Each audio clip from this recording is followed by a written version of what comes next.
तिल चौथ का व्रत, देवरानी जेठानी की रोचक कहानी। एक छोटे से शहर में देवरानी और जेठानी का परिवार रहता था। जेठानी अमीर थी और आरामदायक जीवन जी रही थी, जबकि देवरानी बेहद गरीब थी। देवरानी का पति जंगल से लकड़ी काटकर बेचता था, परंतु वह अक्सर बीमार रहता। ऐसे में देवरानी घर का सारा काम करती और बदले में जेठानी से बचा हुआ खाना व पुराने कपड़े लेकर अपने परिवार का गुजारा करती। माघ महीने की तिल चौथ आई। देवरानी ने पूरे श्रद्धा भाव से व्रत किया। उसने 5 रुपए के तिल और गुड़ से तिलकुट्टा बनाया। पूजा के बाद कथा सुनी और व्रत का प्रसाद छींके में रख दिया। उसने ठान लिया कि चांद को अर्घ्य देने के बाद ही प्रसाद ग्रहण करेगी।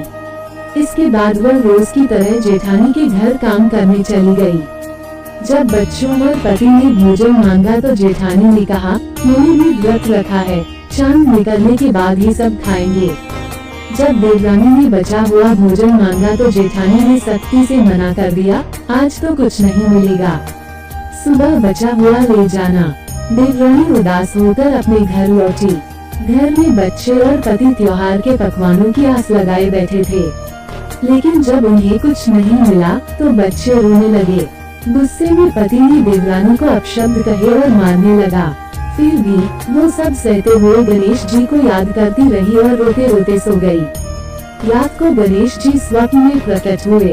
उन्होंने देवरानी से पूछा, घूरने मारी, पाटे मारी, सो रही है या जाग रही है?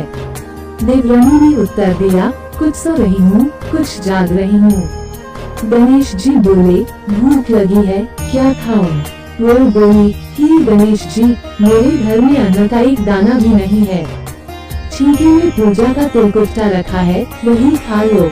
गणेश जी ने तिलकुट्टा खाया और कहा, अब निपटूं कहाँ? वो बोली, जहाँ इच्छा हो वहाँ निपट लो। गणेश जी ने कहा, अब पूछूं कहाँ? गुस्से में देवरानी ने कहा, मेरे सिर पर पूछो। सुबह जब वो उठी तो घर हीरे मोती से जगमगा रहा था।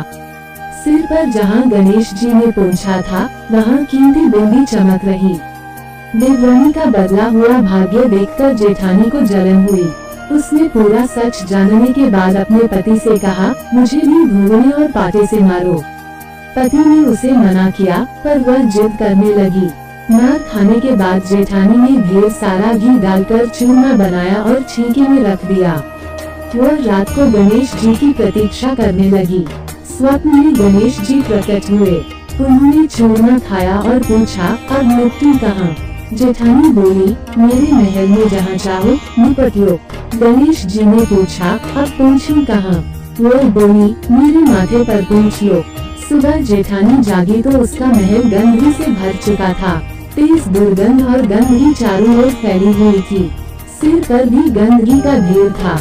उसने घबराकर गणेश जी से क्षमा मांगी। गणेश जी बोले, तेरी ईर्ष्या और लालच का ये परिणाम है। अब तू अपने धन का आधा हिस्सा देवरानी को देगी, तभी सब ठीक होगा।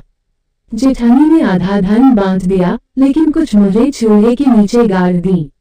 जब गणेश जी को इसका पता चला तो उन्होंने कहा, चूल्हे के नीचे की मुहरें और घर की हर सुई तक बांट, तभी यह गंदगी साफ होगी। गणेश जी ने अंत में कहा, जो जलन और लालच करेगा उसे सजा मिलेगी, लेकिन जो भक्ति और श्रद्धा से मेरा व्रत करेगा उस पर मेरी कृपा सदैव बनी रहेगी। इस प्रकार गणेश जी ने देवरानी को धन धान्य से भर दिया और जेठानी को उसकी गलतियों का पाठ पढ़ाया। हे गणेश जी महाराज, जैसी कृपा आपने देवरानी पर की वैसी सब पर करना, किंतु जैसी सजा जेठानी को दी वैसी किसी को न देना।